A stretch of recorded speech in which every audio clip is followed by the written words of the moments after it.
Dengue से बचाव। Dengue से बचाव क्यों ज़रूरी है, क्या तरीके हैं जिनको हम अपनाकर डेंगू से बच सकते हैं। पर इसके पहले हमें ये जानना होगा कि सिर्फ जानकारी लेने से डेंगू से हम नहीं बच सकते। हमें कुछ बदलाव अपने अंदर करने पड़ेंगे, कुछ आदतें हैं जो हमें लानी पड़ेंगी और उन्हें फॉलो करके हम डेंगू से बच सकते हैं। तो आइए जानते हैं उन सारी चीज़ों के बारे में जिनको अपनी ज़िंदगी में, हमारे लाइफस्टाइल में हम डालकर डेंगू से बच सकते हैं। क्योंकि ये बीमारी हर साल आती है, ठीक उसी तरह जैसे हर साल बारिश आती है और साथ में डेंगू को लेकर आती है। बट हाँ, इससे बचा जा सकता है और as I always say prevention is always better than cure. तो चलिए स्टार्ट करते हैं इस डेंगू सीरीज़ के लास्ट एपिसोड को। मैं doctor Disha, public health expert, आज बात करूँगी आपसे डेंगू के बचाव के बारे में।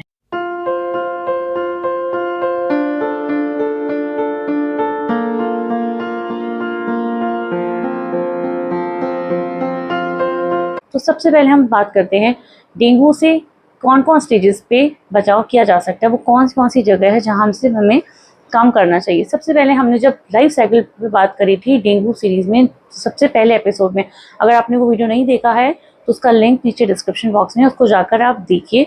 उसमें मैंने जो इसकी साइकिल है डेंगू का जीवन चक्र, उसके बारे में बताया है और उसने कहा भी था कि उस जीवन चक्र का बचाव में बहुत बड़ा रोल है।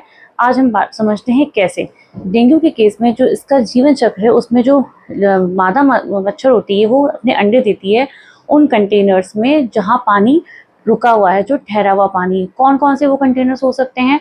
आपके घर में आर्टिफिशियल वाटर अगर है वो आपके घर में हो सकता है। अगर आपके छत के ऊपर टंकियां हैं जिनको आपने कवर करके नहीं रखा हुआ है, बारिश आई है तो उसमें पानी भर जाएगा। अगर आपके घर में पुराने गमले पड़े हुए हैं, पुराने कोई पॉट्स पड़े हुए हैं, टायर्स पड़े हुए हैं और जब भी उसमें बारिश आती है तो उसमें पानी भर जाता है, इन सभी जगहों पे ये पानी इकट्ठा हो सकता है और यहाँ पे जो डेंगू का मच्छर है वो अपने अंडे दे सकता है और आने वाले समय में वहाँ पे वो लार्वा में बदल सकते हैं। इसके अलावा जो एसी की ट्रे हो गई, कूलर हो गया, इन सभी जगहों पे ये इकट्ठा हो सकता है। और एक और बहुत माइनर सी जगह जिसके बारे में लोगों को पता नहीं होता, अगर आपके घर में आप चिड़ियाओं के लिए पानी रखते हैं छत पे, आप कहीं पे भी एक छोटा सा बर्ड पॉट रखते हैं जिसमें आपने पानी रखा है, वहाँ पर भी ये लार्वा डेवलप हो सकता है। इसके अलावा गाँव में जनरली बहुत बड़ी पानी की खेल होती है जिसमें जानवरों को पानी के लिए पानी भरा जाता है, उसके अंदर भी ये लार्वा हो सकता है। और अगर हम बात करें इस लार्वा के होने कौन कौन सी जगह हैं, तो कहीं पर भी अगर आपने घर के अंदर भी अगर आपने आर्टिफिशियल पौधा लगा रखा है जिसको आपने पानी के पॉट में रख रखा है, जैसे कई जगहों पे मनी प्लांट होता है जिसे लोग पानी में रखते हैं घर में, उसके अंदर भी ये लार्वा डेवलप हो सकता है। तो ऐसे बहुत सारी जगह है जहाँ पे जैसे ही इनको पानी का स्टोरेज मिलता है, अगर घर के बाहर गड्ढे हैं जहाँ पे बारिश आई, बारिश में वहाँ पानी इकट्ठा हो गया तो ये लार्वा उसके अंदर भी ये डेवलप हो जाता है। तो हमें बचाव के तौर पे हमें सबसे पहला पॉइंट याद रखना है कि हमें सिर्फ मच्छर से बचाव नहीं करना, हमें लार्वा से भी बचाव करना है। अगर हम लार्वा को ही ख़त्म कर दिया, देखिए अलग अलग स्टेजेस हैं, अगर हमने जो एग वाली स्टेज है, जो लार्वा वाली स्टेज है, जो पीपा वाली स्टेज है, अगर हमने इस स्टेज पर ही हमने क्या किया, इस स्टेज पर ही हमने प्रिवेंटिव मेजर्स ले लिए, हमने कुछ चीज़ें ऐसी करी जिस वजह से हमने लार्वा को ही ख़त्म कर दिया। अब जब लार्वा ही ख़त्म हो गया तो आने वाले समय में मच्छर में कन्वर्ट नहीं होगा, क्योंकि जब वो एक बार मच्छर अगर बन गया तो मच्छर से बचने में थोड़ा ज़्यादा डिफ़िकल्टी होती है एज़ कम्पेयर टू लार्वा, क्योंकि लार्वा वो एक जगह पे ही है, मच्छर उड़ सकता है, मच्छर को आप इतनी इजीली नहीं मार सकते जितना हम इजीली लार्वा को कंट्रोल कर सकते हैं। तो ये होती है हमारी सबसे पहली एक्टिविटी जिनको हम बोलते हैं anti larval measures. Anti larval measures में जो हमने लार्वा के अगेंस्ट लिए, एंटी मतलब उल्टा, लार्वा के अगेंस्ट हमने ये मेजर्स लिए। तो बात करते हैं वो क्या क्या चीज़ें होगी। अब एंटी लार्वा मेजर्स की अगर बात करेंगे तो सीधी सी बात है, जहाँ लार्वा डेवलप हो रहा है उस जगह पे हमें या तो उस जगह को हमें हटा देना है, उस जगह को ख़त्म कर दें, वहाँ के पानी को ख़त्म कर दें, या पानी ख़त्म नहीं कर सकते तो हमें कुछ और करना पड़ेगा। तो आइए जानते हैं वो क्या क्या चीज़ें हैं। नंबर 1 आता है सोर्स रिडक्शन। सोर्स रिडक्शन में जैसे नाम ही वही बता रहा है, हमने उस जगह को, जो सोर्स था जहाँ मच्छर आने वाले समय में लार्वा मच्छर में बन सकता था, हमने उस सोर्स को ही ख़त्म कर दिया। इसको हम ऐसे एग्जांपल से समझें, अगर हमारे घर में जितना भी आर्टिफिशियल स्टोरेज ऑफ वाटर है, जहाँ भी हमने ठहरा हुआ पानी है, सपोज आपके घर के बाहर गड्ढे हैं, वहाँ पे पानी रुका हुआ है, तो उसको आप जाके मिट्टी से भर दीजिए, तो आपने उस सोर्स को ही ख़त्म कर दिया। आपके घर में कूलर है, अपने कूलर के पानी को आपने हर 7 दिन में आपने चेंज करा, जैसे ही आपने पानी चेंज करा, आपने सिर्फ पानी को चेंज नहीं करा, एक चीज़ और इम्पॉर्टेंट है, आपने पानी को सिर्फ चेंज नहीं करना है, आपको कूलर की जो कोने हैं उसको पानी को पहले खाली करना है, जो उसके कूलर के कोने उनको स्क्रबर से या जो नारियल की छाल होती है उससे अच्छे से घिस के उसको क्लीन करना है, ताकि उसके कोने के अंदर जो एग हैं इसके, वो एग भी वहाँ से निकल जाए। और उसके उसको सुखाना है, फिर उसमें फ्रेश पानी डालना है। ये जानकारी बहुत ज़रूरी है कि हमें कूलर के पानी को सिर्फ रिप्लेस नहीं करना होता, उसे प्रॉपर क्लीन करके इस्तेमाल करना होता है। अब हमने जैसे कूलर का पानी नया चेंज कर दिया, हमने क्या करा, हमने सोर्स को हटा दिया, इसे हमने सोर्स रिडक्शन बोला।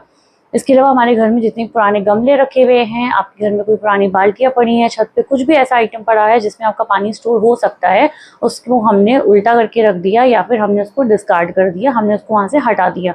ये सारी चीज़ें करके हम सोर्स को ही ख़त्म कर सकते हैं।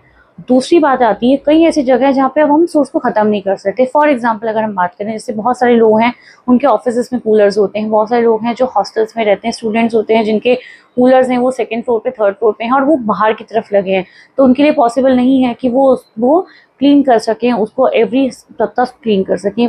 ऐसे केसेस में हमारे पास में ऑप्शन आता है, हम ऐसे जगहों पे हम कुछ केमिकल्स का यूज़ करके उसको ख़त्म कर सकते हैं। अब इसमें कौन कौन सी चीज़ें आती हैं, एक तो आता है आपका एमएलओ, दूसरा आता है टेमीफॉस। ये टेमीफॉस है, ये कंसनट्रेटेड फॉर्म में आता है, इसका एक सोल्यूशन बनाना पड़ता है। आप इसको आपके आसपास के जो भी आंगनवाड़ी सेंटर हैं, आपके आसपास सामुदायिक स्वास्थ्य केंद्र हैं, प्राइमरी स्वास्थ्य केंद्र हैं, वहाँ जाकर आप इसको ला सकते हैं। आप उनको इन्फॉर्मेशन देके अपने घर पे इसको डलवा सकते हैं। आपको क्या करना है, आपको बस अपने कूलर के अंदर वो सोल्यूशन जो देंगे, उस सोल्यूशन को आपको उसके अंदर डालना है। आप जैसे ही सोल्यूशन को उस कूलर में डालेंगे तो उस पानी के ऊपर सोल्यूशन की एक परत बन जाएगी। और जैसे मैंने अपनी पार्ट 1 में कहा था कि जो इसका लार्वा है, इसका लार्वा सतह के ऊपर आता है ऑक्सीजन लेने के लिए। अब जैसे ही वो लार्वा ऊपर आएगा और उसके ऊपर इस केमिकल की परत होगी, तो उस लार्वा को ऑक्सीजन नहीं मिल पाएगी और इस वजह से वो लार्वा वहीं पे ख़त्म हो जाएगा। इसके अलावा हम केरोसिन का यूज़ कर सकते हैं, बर्नट ऑयल हम यूज़ कर सकते हैं। तो ये सारी चीज़ें हैं जिनको हम यूज़ कर सकते हैं जहाँ हम सोर्स को ख़त्म नहीं कर सकते। ऐसे ही अगर हम बात करें, जैसे जो गाँव में मैंने खेल की बात करी, जहाँ बहुत बड़ी होती हैं, उनका पानी चेंज करना इतना आसान नहीं है, वहाँ पे भी हम इसका इस्तेमाल कर सकते हैं। और ये सारी चीज़ें हमें हफ्ते भर में रिपीट करनी है। जितनी भी डेंगू के अंदर जो एक्टिविटीज़ होती हैं, इनको हमें हर हफ्ते में रिपीट करना होता है। इसके अलावा हम बात करें, कई बार ऐसा होता है जो नाली में गंदा पानी होता है, गंदे पानी में आपको ध्यान रखना है। अगर नाली के अंदर कोई गंदा पानी इकट्ठा हो रहा है किसी भी कीचड़ में या कहीं पे भी, वहाँ आपको छिड़काव करना होता है। आप वहाँ पे टेमीफॉस नहीं, वहाँ हम जनरली डालते हैं एमएलओस, तो हमें वहाँ पे इसका छिड़काव करना है और हमें जनरली ला के उनको बुलाना होता है, जो हमारे आंगनवाड़ी वर्कर्स, उनको बुला के हम इस चीज़ को करवा सकते हैं। और ये चीज़ हमें हर हफ्ते करनी है।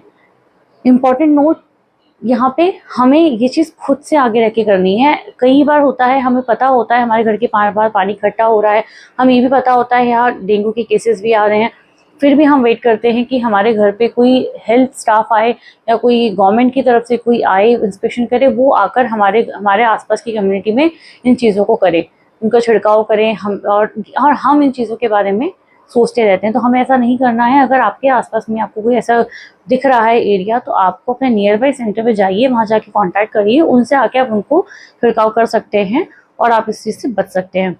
दूसरी बात हम करें तो हमारे अलग पॉइंट है जिसकी बात करें, वो है हमारा पर्सनल प्रोटेक्टिव मेजर्स।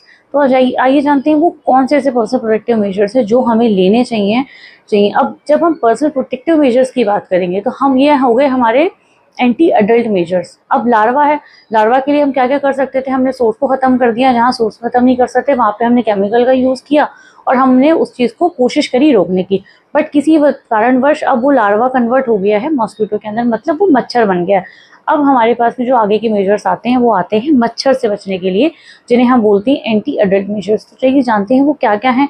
सबसे पहली बात, जैसे इस मच्छर की एक्टिविटी होती है, इस एडीज़ की, ये जनरली सुबह के समय और शाम के समय सबसे ज़्यादा ये काटते हैं। तो हमें क्या करना है, और ज़्यादातर लोग पार्क में घूमने इसी समय जाते हैं, अपने बच्चों को लोग इसी समय पार्क में घुमाते हैं। तो आपको जब भी आप घर से बाहर निकलते हैं, तो आप कोशिश करिए फुल स्लीव के कपड़े पहन के निकलिए, अपने बच्चों को फुल स्लीव कपड़े पहनाकर बाहर निकालें।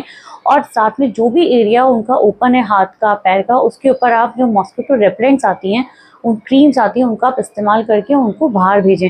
अगर आपके बच्चे छोटे हैं, 1 साल से कम के बच्चे हैं, अगर आप प्रैम में उनको घुमाने लेके जा रहे हैं तो प्लीज़ उस प्रैम के ऊपर मॉस्किटो नेट, जिसे मच्छरदानी बोला करते हैं, मच्छरदानी का आप इस्तेमाल करिए। अपने घर के अंदर आप मॉस्किटो नेट्स का यूज़ कर सकते हैं, जो मच्छरदानियाँ आती हैं बड़े साइज़ की, आप उन्हें इस्तेमाल कर सकते हैं। बहुत सारे स्टेट्स में तो गवर्नमेंट मच्छरदानियाँ सप्लाई भी करती हैं ऐसे एरियाज़ में जहाँ इनके केसेस बहुत ज़्यादा देखे गए हैं। तो हमें ये वाले जो कुछ छोटे छोटे प्रिवेंटिव मेजर्स हैं जो हम अपने लेवल पे अपनी प्रोटेक्शन के लिए हम ले सकते हैं। इसके अलावा हम बात करें कि एंटी एडल्ट और कौन कौन से मेजर्स हैं जो किए जाते हैं, इसमें आते हैं हमारा इंडोर और आउटडोर स्प्रे। अगर हम देखें तो आपने ज़्यादातर लोगों ने डीडीटी स्प्रे के बारे में सुना होगा। डीडीटी स्प्रे है वो स्प्रे भी किया जाता है। आप वो जनरली जब भी हम डीडीटी का छिड़काव करते हैं तो डीडीटी का छिड़काव 2.5 महीने में किया जाता है। उसका इफेक्ट जो होता है जनरली उसका 2.5 महीने तक उसका इफेक्ट होता है। तो जो डीडीटी का स्प्रे होता है, आप वो स्प्रे अपने हेल्थ जो भी आपका हेल्थ डिपार्टमेंट है अपने हैं उनके अगर वो आपके घर पे स्प्रे करने आ रहे हैं तो उनको कोऑपरेट करिए, उनको वो स्प्रे आप करवाइए और डीडीटी का स्प्रे आपको उस टाइम पे करवाना है। इसके अलावा होता है जो बाहर की हम बात करें, कई बार ऐसा देखा होगा आपने जब बहुत ज़्यादा आउटब्रेक वाला एरिया हो गया तो उस केस में हम पायरेथ्रम का फ्यूमिगेशन करते हैं। उसमें जो कंपाउंड होता है फ्यूमिगेशन होता है और जनरली फ्यूमिगेशन वाले केस में भी होता है, उसको हर 7 दिन के अंदर रिपीट किया जाता है।